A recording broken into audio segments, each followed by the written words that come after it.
All barricades erected, area locked down.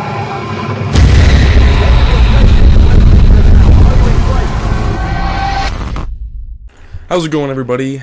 My name is Corey Paradise, and this is Modern Warfare 3, but you guys may know me on the YouTubes, the interwebs, the social media, or whatever, as VoiceManSilk. That was my first video on the channel, and I want to start out going pretty fast because this is a pretty short gameplay at about 8 minutes, give or take. And I really want to talk about something that has been crossing my mind lately. So this year, 2012, this month is going to start the Olympics, the Olympic Games, the crazy shenanigans of the summer times. It happens every 4 years.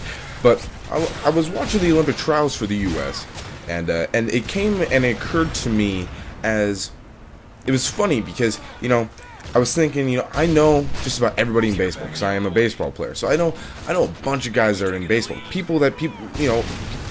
I know players that people probably don't know that because they're not talked about a lot. But nobody really knows a bunch of people from the Olympics. Like, you know Michael Phelps, you know Apollo Ono, you know all those people. And it's like you don't know who any of them are. Well, you know who they are because they have endorsements, but you don't know anybody else. You know, do you know anybody else for our team that ran last year? Other than like Spears, maybe? No, you don't, because you don't really care. Everybody knows who Usain Bolt is because he set a world record. But unless somebody actually does something crazy in the Olympics, like Michael Phelps, who only is 3 gold medals or 3 medals away, period, having the most medals in history, you don't really remember anybody for a long period of time. But then I also thought, because I'm a gamer and I wanted to relate everything to games because that's how I work, why isn't there gaming Olympics? I mean, we don't know as many, like, I don't, and I follow, that was a little out of sync. Let's retry that. So, you think you don't know a lot of Olympic competitors, but as you begin to think about gaming, how many gaming, you know, awesome gamers do you know? Actual gamers, like people from like Straight Rippin' or Status Quo or Infamous or Hype. Do you actually know who they are? No, because nobody follows them. You don't see them on TV. You don't. It's hard to follow them.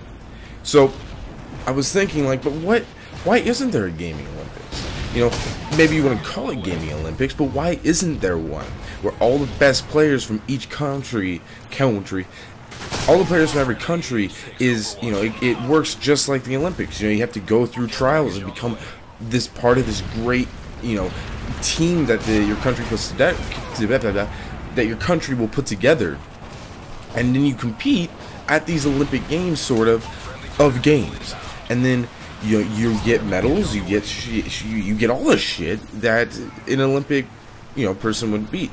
Because as I'm thinking about it, you know, sure, there are a difference. Like, you know, a gamer is stereotypically thought of as a fat guy, you know, beer belly, playing video games, has no life, sitting in the dark, eyes bugged out, you know, has dark circles. But like, in all true honesty, that's not a gamer at all. I mean, sure, that is a gamer. There probably is a hooligan out there like that, but, you know, from my experience, I don't experience gamers like that. I experience gamers like me that enjoy gaming, that have fun doing it, that you know, aren't necessarily the best players, you know, KD wise, but they still do really good, and they have fun.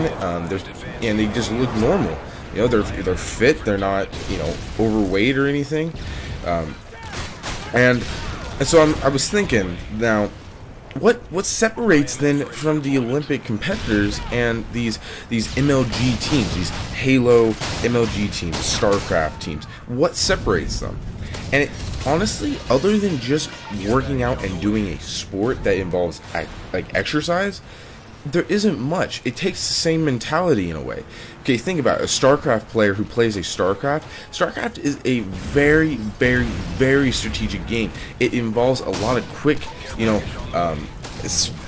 quick movements, quick thinking. It requires an actual, like, knowledge of shit. It requires a smart brain to be able to play that game.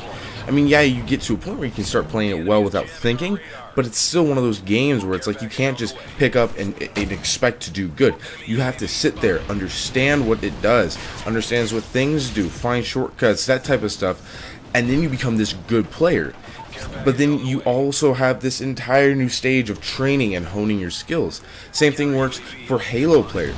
Now, Halo's a game where you expect you can just pick up a controller and just go blow some freaking alien brains out. And to a sense it is, but if you actually start trying to play and start winning games, start winning game battles against other teams, you quickly soon to come to realize it's not that easy. Like, you actually need skill in the game rather than a good connection.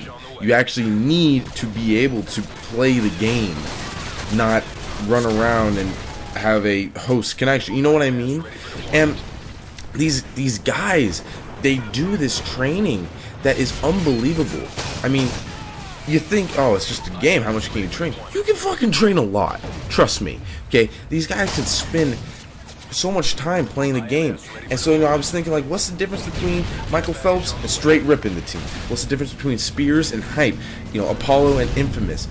You know, what is the difference? Usain Bolt and Status Quo? What's the difference? There is none, except for the fact that one may be black, and it's one guy comprised into a team. And that might be the only thing that might be hindering this from ever happening, other than the fact that it wouldn't get the, you know, public support that it probably should. But if you think about it, all these guys going in, they're about one team. They're one-man teams. They are themselves, their own. And when they join the Olympic team, it's not really a team. It's just individual going for an overall goal for a cause. If that makes sense. So, like, for an example, is you don't remember the U.S. team winning this many medals. You remember Michael Phelps winning this many medals, but he was just part of a team. So why should we? You know what I mean? That's what I'm saying. And these guys that play on MLG teams, they play on teams. They have team chemistry. They work out together as a team, and by work out I mean play the game as a team. They do things as a team. They are a true living, like, system. They are a machine, you know, you could say, when it comes to this stuff. It's like they are this team. They are not a bunch of guys compiled into one. So you can't just, the one thing I would always advise is you can't just take one dude who's really good at the game and put him with another dude that's really good at the game, and then put them with two more dudes that are really good at the game and expect to have this really great team. It doesn't really work like that. You have to have call-outs, you have to have this, you have to have that, you have to do this, you have to do that. And it takes a collaborative effort to do this entire thing. And, you know, for example, in the workout section, it's like, yeah, Michael Phelps, this is for an example, Michael Phelps works out, he swims, and he is, you know, he is a strong dude. He can, you know, kill you if he wanted to with his bare hands. No, probably not, but yeah, actually he could. But it's quickly coming to an end. I have to hurry up. But the guys still work out all the same. They have to work out and with their team and play a bunch of games. They probably have more hours in a game than you have in all your games combined. But anyway, guys, I hope you liked this, and if you did, you can go over to my channel, VoiceManSilk. You can search that in the doobly-doo. And until next time, guys, have a good one. See ya.